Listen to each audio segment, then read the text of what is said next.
Good morning and जय हिंद। हम लोग घटना चक्र के एंजियोस्पर्म के एम्ब्रियोलॉजी से क्वेश्चंस कर रहे हैं। लगभग 50 क्वेश्चन हमने कर लिए हैं। आज हम उससे आगे के क्वेश्चंस करते हैं।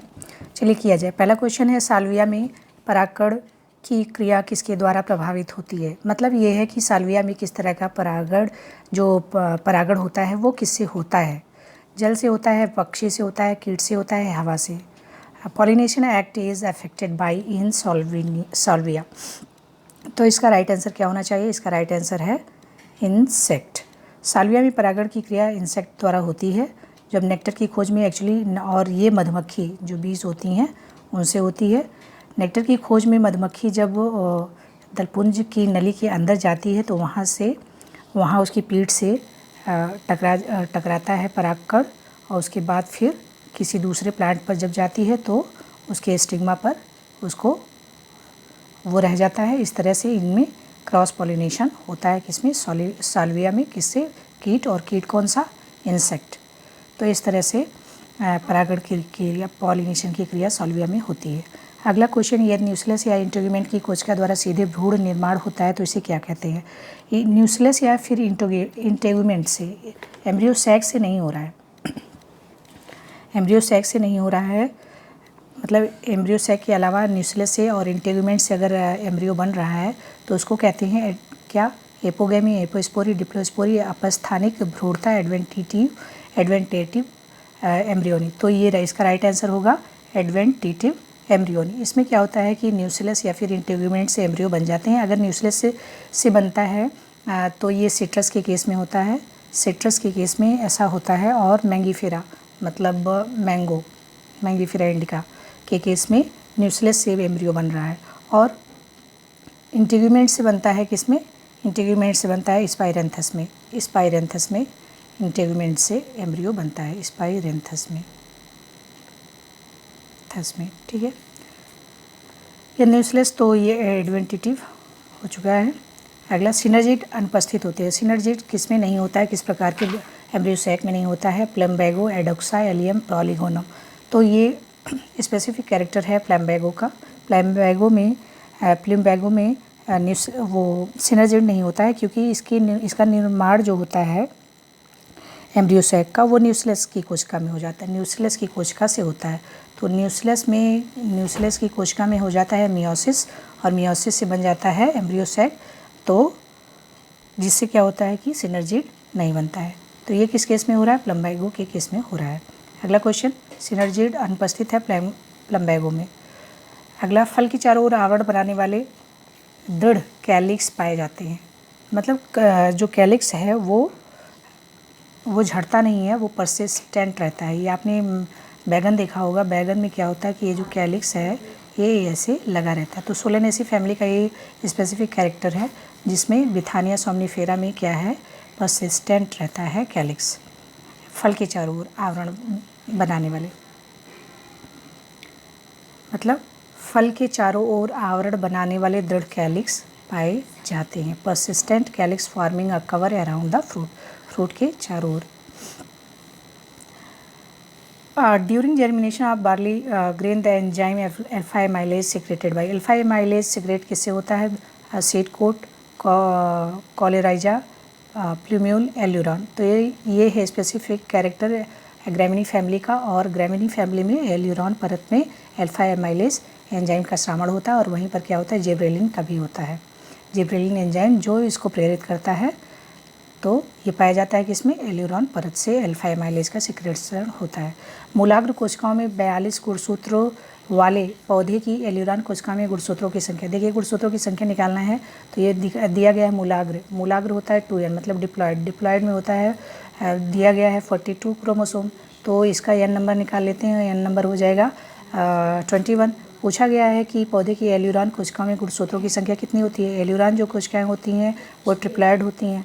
तो 3n बराबर, और n है 21, तो 3 × 21 हो जाएगा, और आ जाएगा 63 क्रोमोसोम्स पाए जाते हैं किसमें? इनके एल्यूरॉन कोशिकाओं में। नेक्स्ट क्वेश्चन, आवर्त बीजी में अंड होते हैं। In angiosperm the egg is angiosperm में एग कैसे होते हैं? Completely surrounded by wall and the micropylar and surrounded by a wall only at the chalazal end. तो इसका राइट आंसर क्या होगा?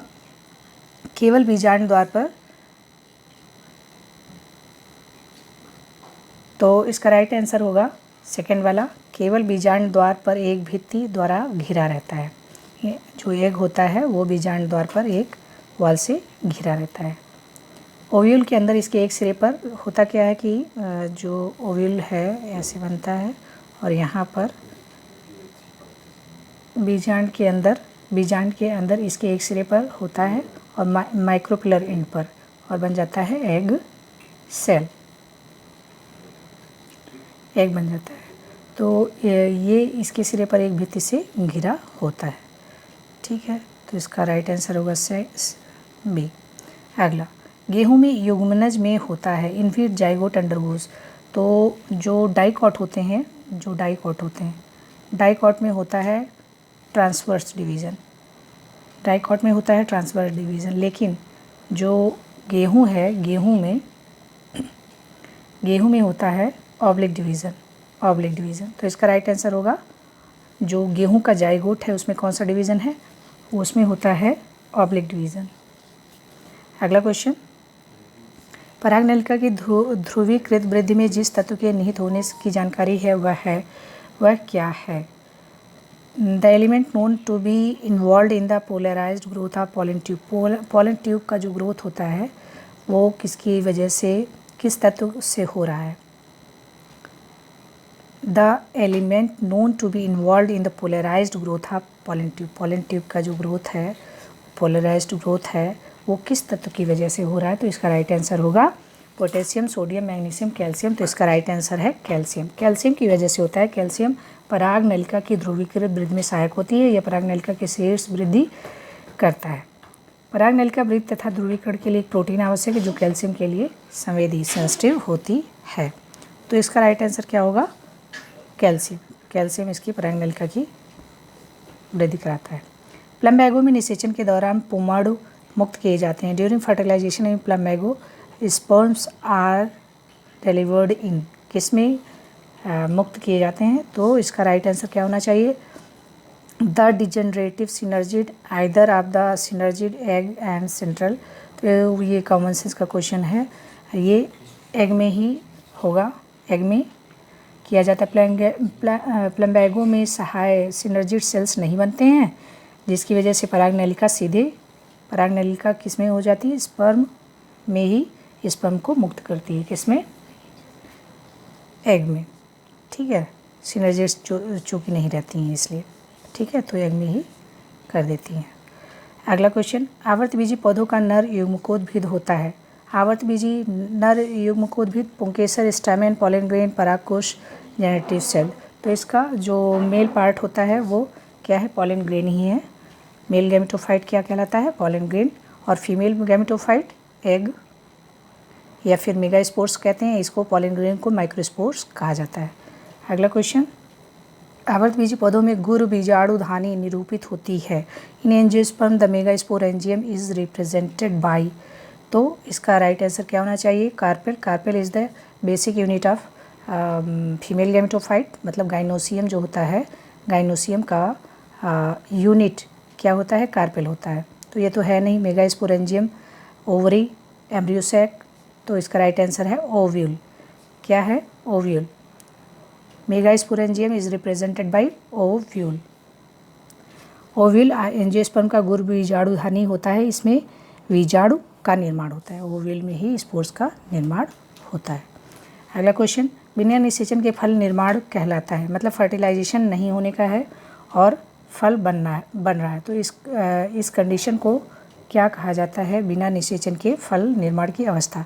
तो ये कहलाती है पार्थेनोकार्पी, जो कि बनाना वगैरह में हम लोग देख सकते हैं।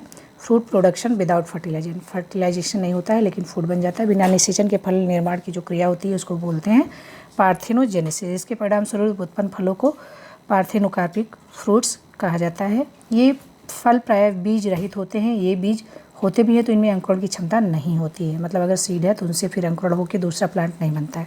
आपने देखा होगा कि जो केला है, केला में हमको बीज नहीं दिखाई देता है। और ये दूसरा जो पौधा होता है उसी से वेजिटेटिव ग्रोथ के थ्रू ये बनता है, मतलब उसके जड़ से ही दूसरा जड़ प्लांट निकल आता है। तो बनाना है, अंगूर की हम अंगूर की डालियों को लगा सकते हैं। अंगूर, ग्रेप्स, ऑरेंज, ये सब उदाहरण हैं पार्थेनोजेनेसिस की। पार्थेनोजेनेसिस मतलब विदाउट फर्टिलाइजेशन क्या बन रहा है, फ्रूट बन रहा है, ठीक। और इस फ्रूट को कहते हैं पार्थेनोकार्पिक फ्रूट।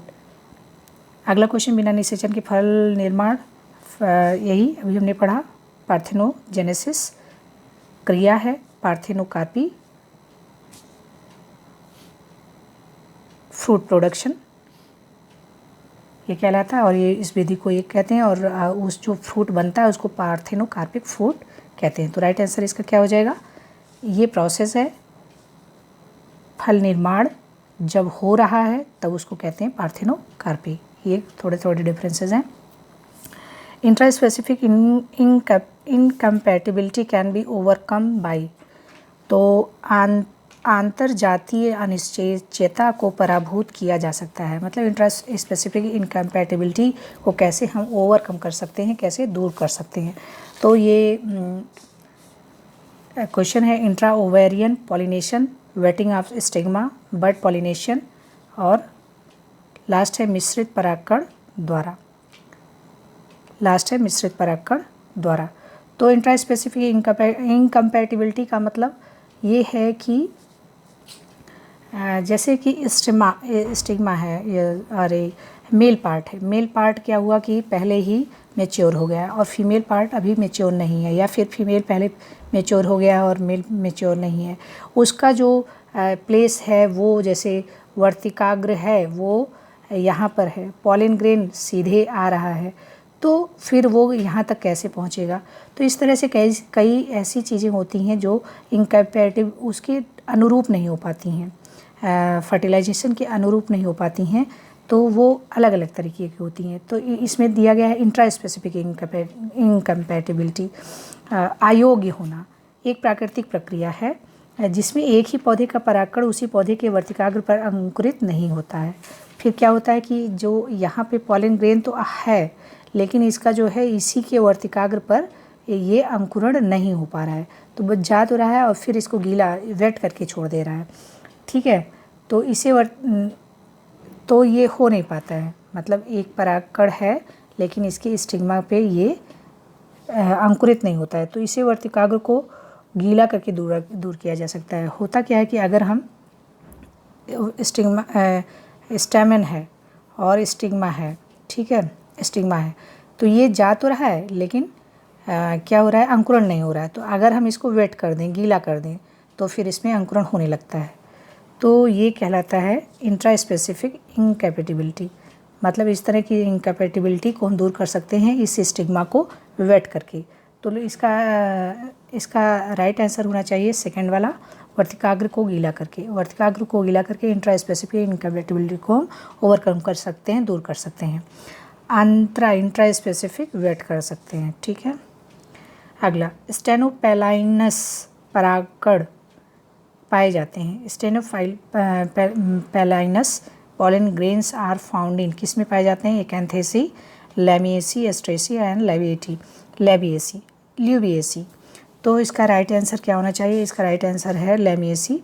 लैमिएसी जब कई विभिन्न जातियों के परागकण एक जैसे दिखाई देते हैं, जैसे अलग अलग स्पीसीज़ के अलग अलग पौधे के परागकण एक जैसे दिखाई देते हैं, तो परागकण के ऐसे समूह को स्टेनोपेलाइनस परागकण कहते हैं। इस प्रकार के परागकण लैबिएटी या लैमिएसी कुल में पाए जाते हैं। इसमें क्या होता है कि लैबिएटी में भी और लैमिएसी, लैबिएटी तुलसी, तो लैबिएटी और लैमिएसी में क्या होता है कि अलग अलग पौधों के अलग अलग स्पीसीज़ के परागकण एक जैसे दिखाई देते हैं, और इस तरह के परागकण को कहते हैं स्टेनोपेलाइनस परागकण। मतलब अलग अलग स्पीसीज़ के परागकण का एक जैसा दिखाई देना लैमिएटी, और एक इसमें पाया जाता है लैमिएसी एंड लैबिएटी में।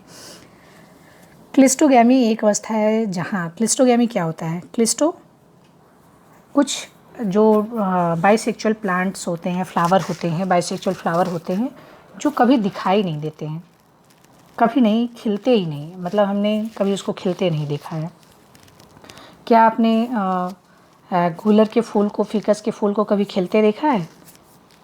नहीं देखा होगा, क्योंकि इनका जो सब कहते हैं कि ये इसमें फूल होता ही नहीं है, लेकिन फूल होता है, फूल होता है, बंद होता है, और ये ऐसे हाइपेंथोडियम कंडीशन में रहता है। तो इसमें किस तरह का पॉलिनेशन होता है? सेल्फ पॉलिनेशन और ऑब्लिगेटरी होता है। लेकिन कैसे होता है? जैसे इंसेक्ट के द्वारा होगा, उसी में होगा। इन पुष्पों को निमीलित पुष्प या क्लिस्टोगैमस पुष्प कहते हैं। ऐसे पुष्पों में बंद अवस्था में ही परागकोश फट जाते हैं, जिससे परागकण पुष्प के वर्तिकाग्र पर बिखर जाते हैं। इस प्रकार इनमें स्वपरागण आवश्यक होता है। तो क्लिस्टोगैमी क्या है? क्लिस्टोगैमी एक अवस्था होती है जिसमें क्या होता है कि बंद अवस्था में परागकण होते हैं, मतलब परागकण जो होते हैं वो बंद अवस्था में रहते हैं, और बंद अवस्था में ही परागकण फट जाते हैं, जिससे परागकण पुष्प के वर्तिकाग्र, और फटने के बाद ये वर्तिकाग्र पर पहुंचते हैं। ऐसे मतलब परागकण है, परागकोश है, और ये है स्टिग्मा, अब ये जो परागकोश है ये फट जाएगा। देखिए इसमें किस तरह का हो रहा है, ये फट जा रहा है। अब इसमें से निकल रहा है परागकण, और ये परागकण जा रहा है स्टिग्मा पर।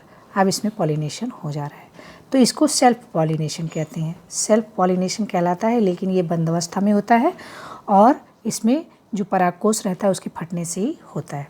तो क्लिस्टोगैमी की एक अवस्था है जिसमें स्वपरागण आवश्यक है, परपरागण। तो इसका राइट आंसर क्या होगा? इसका राइट आंसर है स्वपरागण आवश्यक होता है। इसमें स्वपरागण ही होता है, ऑब्लिगेटरी है, क्योंकि जब बंद है तो, और जब ये फ्लावर बंद ही है ना, तो इंसेक्ट, जैसे हाइपेंथोडियम कंडीशन में क्या है कि इंसेक्ट के आने की गुंजाइश है, लेकिन इसमें इंसेक्ट भी नहीं जा रहा है, तो ये है क्लोज। तो इसमें जो है उसमें हाइपेंथोडियम फिकस में क्या है कि इंसेक्ट के द्वारा जो है पॉलिनेशन हो रहा है, लेकिन इसमें अब इंसेक्ट भी नहीं जा रहा है, बंद है, इसी में परागकोश है, तो कैसे होगा? तब ये फट जाएगा और इसके अंदर जो है ऐसे हो जाता है। तो ये कंडीशन कहलाती है स्वपरागण, इसमें होता है। जब एक पुष्प के परागकण उसी पौधे के दूसरे पुष्प के वर्तिकाग्र पर पहुंचते हैं तो यह क्रिया कहलाती है। मतलब एक पुष्प के परागकण उसी पौधे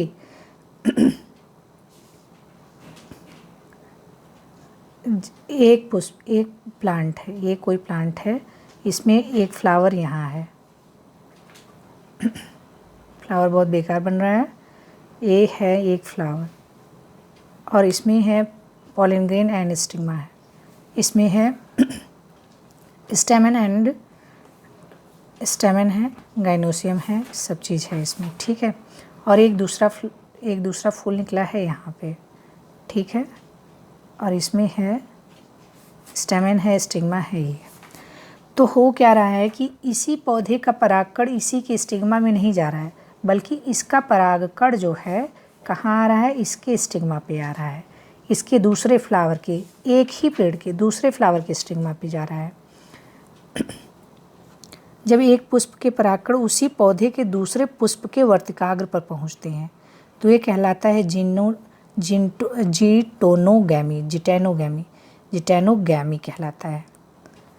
और यह सेल्फ पॉलिनेशन की एक विशेष, मतलब सेल्फ पॉलिनेशन, पेड़ वही है लेकिन पुष्प अलग है, तो ये अवस्था क्या कहलाती है? जिटेनोगैमी। उस फ्लावर में नहीं हो रहा है, दूसरे फ्लावर में जा रहा है। सजात पुष्पी परागण, मतलब पेड़ वही है, फूल अलग है, सजात पुष्पी अवस्था, जिटेनोगैमी। अगला ये क्वेश्चन है, अनात्म परागणता पाई जाती है। हर्कोगैमी इज फाउंड इन, किस में पाई जाती है हर्कोगैमी? हर्कोगैमी क्या होता है कि ये सेल्फ पॉलिनेशन इसमें नहीं हो पाता है, मतलब एक ही पौधा है और इससे क्या होता है कि क्रॉस पॉलिनेशन ही होता है ड्यू टू मैकेनिकल बैरियर। मतलब अगर एक कार्पेल है और एक स्टेमन है। इनके बीच में पॉलिनेशन हो सकता है, सेल्फ पॉलिनेशन, लेकिन कोई मैकेनिकल बाधा, जैसे कि इसका जो है वो दूसरी साइड में गिर जाता है, या फिर और किसी भी वजह से मैकेनिकल अगर बैरियर कोई काम करता है तो क्या कहलाता है। और फिर इसका जो पॉलिनेशन है, इसका जो पॉलन है वो किसी और प्लांट के इसी स्टिग्मा पर चला जाता है, किसी और प्लांट के फ्लावर के स्टिग्मा पर अगर चला जाता है तो क्रॉस पॉलिनेशन हुआ। Due to mechanical barrier. तो इसको कहते हैं हर्कोगैमी। हर्कोगैमी इज फाउंड इन, जिसमें पाया जाता है, ये पाया जाता है मदार में, कैलोट्रोपिस में। हर्कोगैमी क्रॉस पॉलिनेशन होता है, किस लिए? क्योंकि इस सेल्फ पॉलिनेशन में मैकेनिकल बैरियर बन जाता है स्टेमन और कार्पेल के बीच में अगर कोई, तो वो क्रॉस पॉलिनेशन उसकी मजबूरी हो जाती है और एक कंडीशन कहलाती है हर्कोगैमी, पाया जाता है कैलोट्रोपिस में। अगला क्वेश्चन, पेपरोमिया प्रकार के भ्रूणपोष में होता है। Peperomia types of embryo sac 16 केंद्रक होते हैं, 4 केंद्रक, 16 केंद्रक, 4 केंद्रक, 8 केंद्रक, 32 केंद्रक। तो ये पाया जाता है 16 न्यूक्लियस में।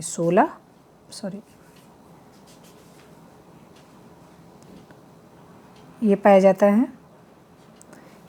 है 16 न्यूक्लियस, 4 केंद्रक, 8 केंद्रक, 32 केंद्रक।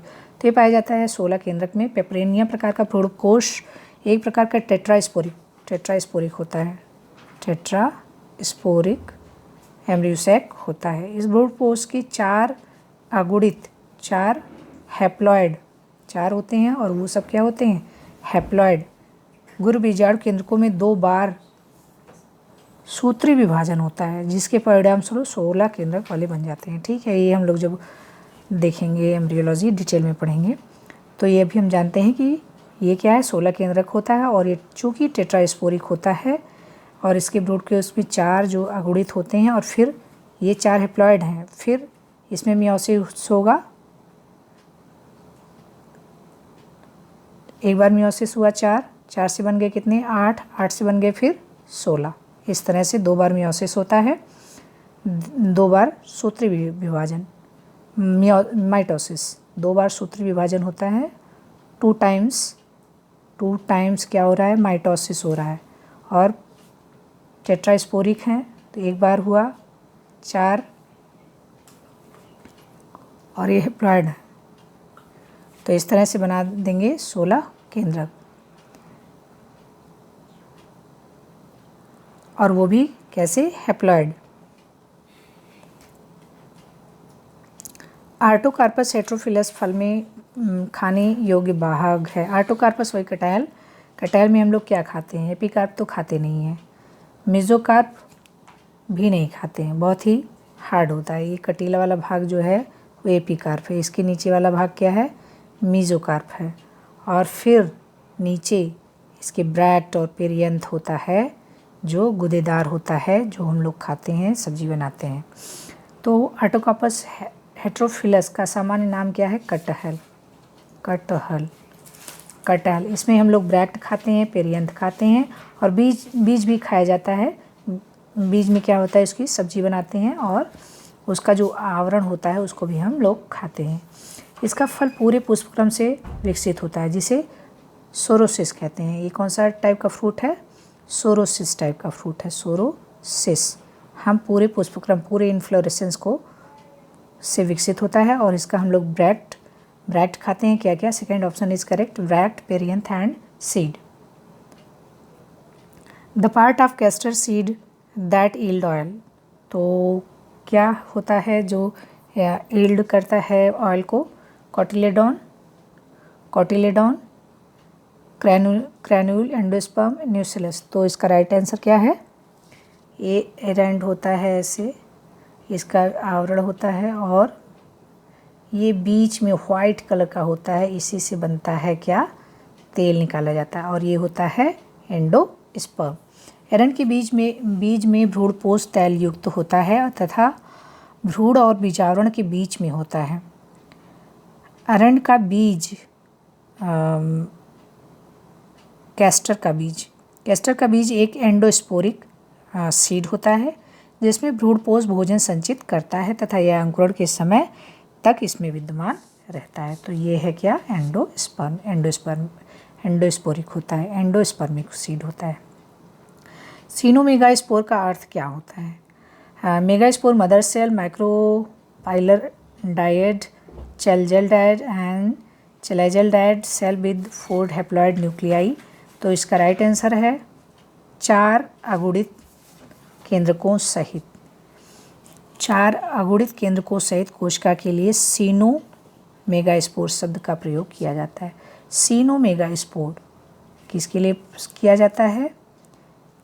सेल विद 4 हैप्लॉइड न्यूक्लियाइस, ऐसा सेल जिसमें 4 हैप्लॉइड न्यूक्लियाई होते हैं, या नॉट 2n, तब इस सब इनको कहा जाता है, उस सेल को कहा जाता है जिसमें 4 हैप्लॉइड न्यूक्लियाई होते हैं, उसको कहा जाता है सीनोमेगास्पोर। सीनोमेगास्पोर इज डिनोटेड बाय 4 अगुणित केंद्रकों वाली कोशिका। हेट्रोस्टाइली जो कि परागकण के लिए एक अनुकूलता है, पाया जाता है। हेट्रोस्टाइली, हेट्रो का मतलब होता है डिफरेंट, और इसमें हमें लगता, इसमें होता क्या है कि इसमें गाइनोसियम और एंड्रोसियम दोनों की जो लेंथ है, गाइनोसियम की लेंथ एंड एंड्रोसियम की लेंथ क्या है? असमान्य होती है, मतलब इक्वल नहीं होती है। तो ये किसमें? Helianthus, vallisneria, primula, calotropis. तो ये पाया जाता है किसमें? ये पाया जाता है प्रीम्यूला में। एंड्रोसियम तथा गाइनोसियम में असमान लंबाई के होते हैं, तो इसे हेट्रोस्टाइली कहते हैं। इसमें स्वपरागण बाधित होता है। स्वपरागण बाधित हो रहा था किसमें? जब स्वपरागण बाधित हो रहा था उसमें क्या हो रहा था कि मैकेनिकल बैरियर आ रहा था। तो मैकेनिकल बैरियर तो ये भी है कि उनकी जो है लंबाई और चौड़ाई में डिफरेंस हो, तो उसको क्या कहा जा रहा था? उसको कहा जा रहा था हर्कोगैमी। उस क्रिया को कहा जा रहा था हर्कोगैमी, जिससे क्रॉस पॉलिनेशन की मजबूरी हो रही थी, सेल्फ पॉलिनेशन नहीं हो पा रहा था। उस कंडीशन को कहा जा रहा था हर्कोगैमी, और पाया जा रहा था कैलोट्रोपिस में। लेकिन इसमें क्या है? हेट्रोस्टाइली, इसमें स्टाइल जो है अलग अलग है। तो इसमें भी क्या हो जा रहा है? इसमें क्रॉस पॉलिनेशन ही होगा, सेल्फ पॉलिनेशन पॉसिबल नहीं हो पा रहा है। तो इससे बढ़ावा मिलता है क्रॉस पॉलिनेशन को। जैसे इसका एग्जाम्पल क्या होगा? प्रीम्यूला एंड जेमिन।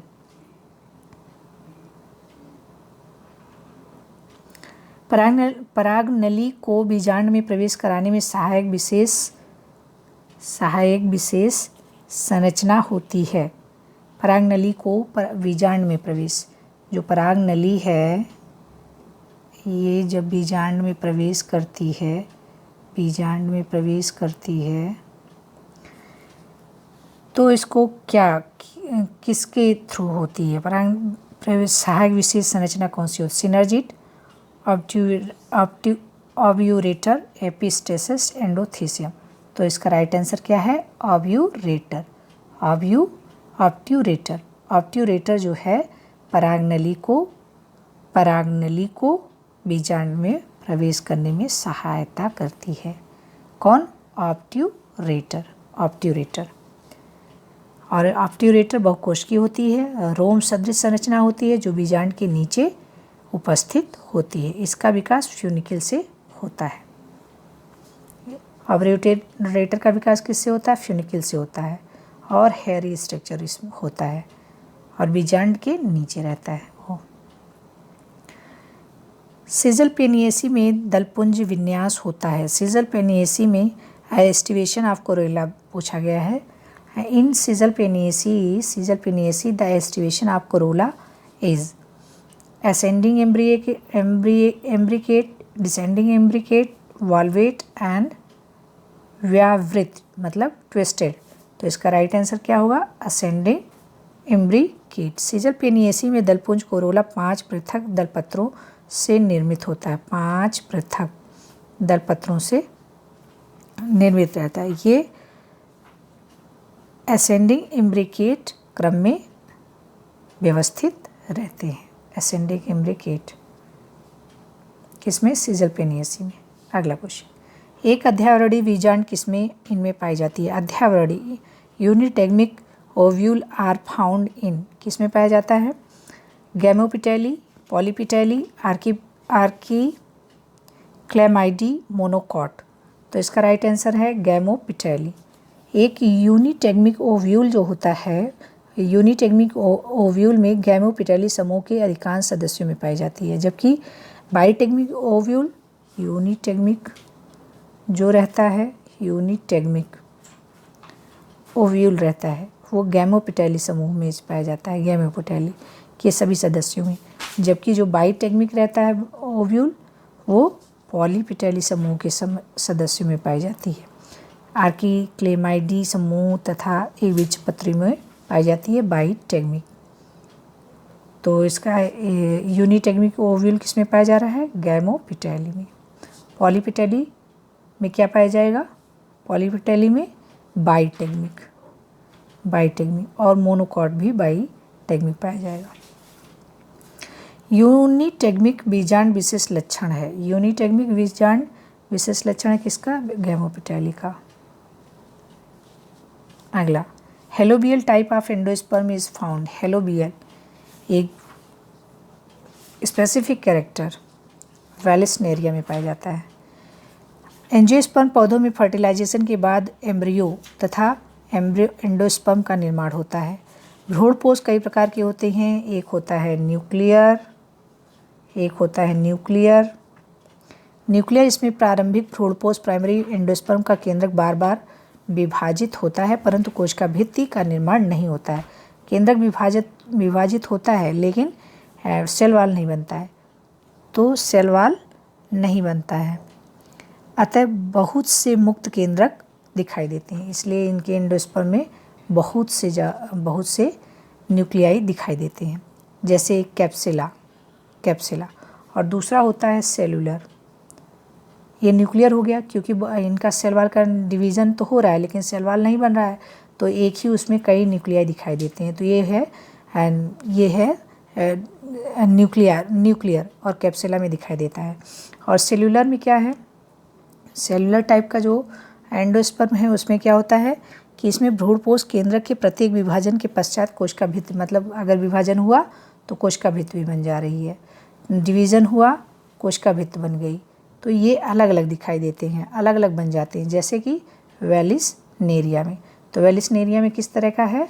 सेलुलर टाइप का। और एक है हेलोबियल। हेलोबियल में क्या हो रहा है? हेलोबियल टाइप में यह केंद्रकीय तथा कोशिकीय भ्रूणपोषों के बीच की अवस्था है, मतलब सेल वॉल भी बन रहा है, न्यूक्लियस का डिवीज़न भी हो रहा है। इसमें एंडोस्पर्म न्यूक्लियस के प्रथम विभाजन के बाद कोशिका भित्ति का निर्माण होता है, मतलब प्रथम कोशिका भित्ति का प्रथम विभाजन हुआ तो सेल वॉल बन गया और न्यूक्लियस बन ही रहा है। प्रथम विभाजन के बाद कोशिका भित्ति का निर्माण होता है, लेकिन बाद में इन दोनों भागों में केंद्रक विभाजन होता रहता है, भित्ति निर्माण नहीं होती। अब एक बार तो हो गया, लेकिन दूसरी बार और जब भी डिवीज़न हो रहा है तो उसमें भित्ति का निर्माण नहीं हो रहा है। तो क्या होता है? बाद में इन दोनों भागों में केंद्रक विभाजन होता रहता है और भित्ति निर्माण नहीं होता है, जैसे कि एरीम्यूरस में, वेलिसनेरिया में। तो हेलोबियल जो एंडोस्पर्म है वो उसमें वेलिसनेरिया में पाया जा रहा है। ये सेलुलर और न्यूक्लियर का बीच के टाइप का होता है, मतलब पहली बार जब विभाजन होता है न्यूक्लियस का तब तो सेल वॉल बन जाता है, लेकिन उसके बाद फिर सेल वॉल का निर्माण नहीं होता है, लेकिन विभाजन होता है, न्यूक्लियाई बनते हैं। अगला क्वेश्चन, अरंड के बीज में बीज चोल होता है। कार्निकल इन कैस्टर सीड इज। तो ये किस तरह का होता है? अध्यावरण का अंडद्वारीय उदर्ध भ्रूणकोश, ढाल के आकार का बीजपत्र, रेफी का विस्तार। The micropylar out growth of integument, the endosperm, shield shape cotyledon and and extension आपका रेफी। तो इसका राइट आंसर होगा फर्स्ट वाला, द माइक्रोफिलर आउटग्रोथ ऑफ इंटेगुमेंट। अरंड के बीच में माइक्रोफिलर सिरे पर एक द्विपाली संरचना होती है, सफ़ेद रंग की तथा स्पंजी होती है, जिसे बीजोल कहते हैं। यह माइक्रोफिलर सिरे पर अध्यावरण की वृद्धि से बनती है। ठीक है, अगला क्वेश्चन, रिक्सिनस कॉम्युनिस में क्या होता है? Flower are present in ricinus communis, bisexual, white, unisexual, none of this. तो ये तो यूनिसेक्चुअल होता है रिक्सिनस कैस्टर अरंड का। ये यूफोरबिएसी फैमिली से बिलोंग करता है। यूफोरबिएसी का पौधा है और इसका जो प्लांट है, फ्लावर है, वो कैसा है? यूनिसेक्चुअल है। कैसा है? यूनिसेक्चुअल है। C option is correct answer. अगला हम देखते हैं, किसी पौधे के भ्रूणपोष में 24 गुणसूत्र हैं। इस पौधे के बाह्य दल पुंज में गुणसूत्रों की संख्या क्या होगी? तो बताया क्या गया है कि किसी पौधे के भ्रूणपोष में, भ्रूणपोष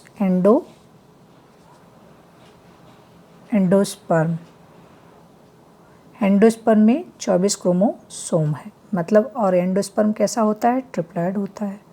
ये इसमें क्या कितना है? 24 है। तो n निकाल लेते हैं, n हो जाएगा 8। पूछा क्या गया है? इस पौधे के बाह्य दल पुंज में, तो बाह्य दल पुंज मतलब कोरोला, बाह्य दल पुंज मतलब पेटल। तो पेटल में कितने क्रोमोसोम होंगे? आप पेटल क्या होता है? 2n होता है। n आ गया है हमारा 8, तो 2n कितना हो जाएगा? 16। Very simple. तो इसका राइट आंसर क्या आना चाहिए?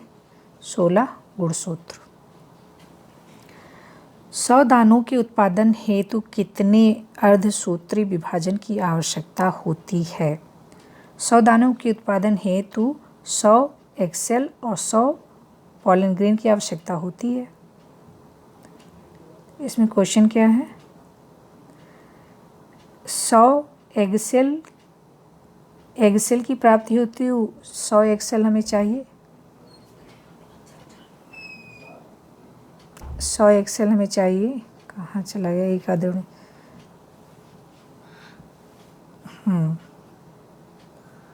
हाँ, ये वाला क्वेश्चन है। तो 100 दाने का निर्माण करना है, तो 100 एग सेल चाहिए और 100 पॉलन ग्रेन चाहिए। 100 एग सेल कोशिकाओं की प्राप्ति के लिए 100 मियोसिस होना चाहिए। तो 100 एग सेल चाहिए, 100 पॉलन ग्रेन चाहिए। तो 100 एग सेल कोशिकाओं की प्राप्ति हेतु 100 क्या होना चाहिए? मियोसिस होगा। जबकि 100 परागकण की प्राप्ति हेतु 25 अर्धसूत्री विभाजन। अब इसके लिए 25 अर्धसूत्री विभाजन की आवश्यकता है। 25 अर्धसूत्री मियोसिस की आवश्यकता है। अतः 100 दानों के उत्पादन हेतु कुल, अब 100 दाने का उत्पादन है मतलब 100 ग्रेन, तो 100 मियोसिस हुआ और 25 मियोसिस यहाँ हुआ। टोटल कितना हो गया? 125 विभाजन। तो कितने विभाजन होने चाहिए? 125। और कितने अर्धसूत्री विभाजन की आवश्यकता है? 125, क्योंकि एक पॉलन ग्रेन से बनेंगे 4 से बनेंगे। इस तरह से हम 25 में ही क्या बना देंगे? 25 गुणे 4 100 बना देंगे। 100 बन जाएगा। ठीक है, तो ये हो गया 125। अगला क्वेश्चन, नर मधुमक्खी में 16 गुणसूत्र होते हैं। नर मधुमक्खी में 16 गुणसूत्र होते हैं। कार्यकर्ता तथा रानी मधुमक्खी में गुणसूत्रों की संख्या पूछी गई है। तो नर मधुमक्खी मतलब ड्रोन का विकास जो है अनिषेचित अंडे से होता है तथा इसमें गुणसूत्र की संख्या 16 है। जबकि कार्यकर्ता तथा रानी मधुमक्खी का विकास निषेचन के उपरांत होता है, मतलब 2n जाइगोट से बनता है तथा इनमें गुणसूत्रों की संख्या क्या हो जाएगी? इनमें है 16, ये होते हैं हैप्लॉइड, उससे बनते हैं। ये हैं जाइगोट से बनते हैं, 2n से डिप्लॉइड होते हैं, तो ये क्या हो जाएंगे 32। इनमें कितना हो जाएगा 32। अगला क्वेश्चन, वह फल जो एक ऊर्ध्ववर्ती द्विअंडपी अंडाशय जिसमें 2 भित्तीय बीजांड हों से विकसित हो क्या कहलाता है? Follicle, capsule, siliqua, pod. तो इसका राइट आंसर क्या होगा? सिलिक्वा। सिलिक्वा द्विअंडपी, युक्तांडपी, सिनकार्पस तथा ऊर्ध्ववर्ती अंडाशय से विकसित होने वाले 2 भित्तीय बीजांड युक्त फल होते हैं, ये होते हैं सिलिक्वा। अगला, गाजर घास कैरेट ग्रास प्रचलित नाम है किसका? Brassica rapa, Raphanus sativa, parthenium. तो ये नाम किसका है? ये है पार्थेनियम का। पार्थेनियम हिस्टोफोरस का प्रचलित नाम गाजर घास है, कैरेट ग्रास। यह एस्ट्रेसी कुल का है, ट्रेसी है, डाइकॉट है, नाम क्या है? Parthenium hysterophorus. अगला, भारतीय पादप भ्रूण विज्ञान के जनक कौन हैं? Birbal Sahni, palaeontology, O P Iyengar, algologist, and R P Rai, professor R P Rai, bryologist. Panchanan Maheshwari की बात कर रहे हैं। पंचानन माहेश्वरी कौन है? ये प्लांट एम्ब्रियोलॉजी की Indian father of plant embryology, कहा जाता है प्रोफेसर पंचानन माहेश्वरी को। तो आज ख़त्म हुआ है लगभग 85 क्वेश्चन जो हमने एम्ब्रियोलॉजी से ख़त्म किए हैं। इसमें टीजीटी, पीजीटी, केवीएस जो भी एग्ज़ाम्स हुए हैं बायोलॉजी से रिलेटेड, वो सारे क्वेश्चंस इसमें इंक्लूड हैं और इसकी प्रैक्टिस हमने कर ली है। फिर हम लोग अगला पार्ट शुरू करेंगे प्लांट फिजियोलॉजी में। पहला टॉपिक है फोटोसिंथेसिस, वो हम लोग कल करेंगे। तब तक आप लोग प्रैक्टिस करते रहिए। Thank you. जय हिंद।